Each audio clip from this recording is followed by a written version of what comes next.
आप लोग अपना पावर दिखा ही दिए, चाहे छोटा चैनल हो चाहे बड़ा चैनल हो, आप लोग अपना पावर तो दिखा ही देते हैं।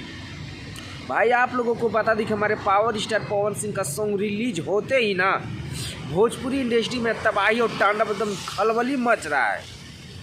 भाई लोई के टोई भाई सॉन्ग एक बार सुनिएगा ना तो आपको 50 बार 100 बार सुनने पे ना मजबूर हो जाइएगा। ऐसा हमारे पावर स्टार पवन सिंह का सॉन्ग ही है। और आप लोगों को बता दी कि भाई हमारे पावर स्टार पवन सिंह का एक छोटा सा चैनल से रिलीज होते ही भोजपुरी इंडस्ट्री में आग लगा दिया और विरोधी लोग का ना पछवाड़ा फाड़ के रख दिया। ऐसा हमारे पावर स्टार पवन सिंह का हर एक सॉन्ग ने एक नया से नया रिकॉर्ड बनाता है और विरोधी का बस का बात नहीं है।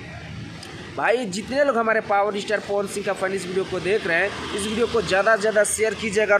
और आप लोगों को बता देते हैं कि भाई हमारे पावर स्टार पवन सिंह का सॉन्ग जो है ना लोई के टोई, आप लोग इतना ज़्यादा से ज़्यादा शेयर कीजिएगा कि भोजपुरी इंडस्ट्री में एक छोटा सा चैनल से रिलीज होने वाला रिकॉर्ड आप लोग को बना के दिखाना है। तो भाई आप लोगों को ये वीडियो कैसा लगा कमेंट सेक्शन में अपना राय जरूर दीजिएगा। मिलते हैं आप लोगों से नेक्स्ट वीडियो में। अगर आप लोग हमारे चैनल पे नए हैं तो चैनल को सब्सक्राइब करके जुड़ जाइएगा, क्योंकि हमारे पावर स्टार पवन सिंह के बारे में ना हमेशा इसी तरह का वीडियो बनाते रहते हैं। मिलते हैं आप लोगों से नेक्स्ट वीडियो में। वंदे मातरम, हर हर महादेव।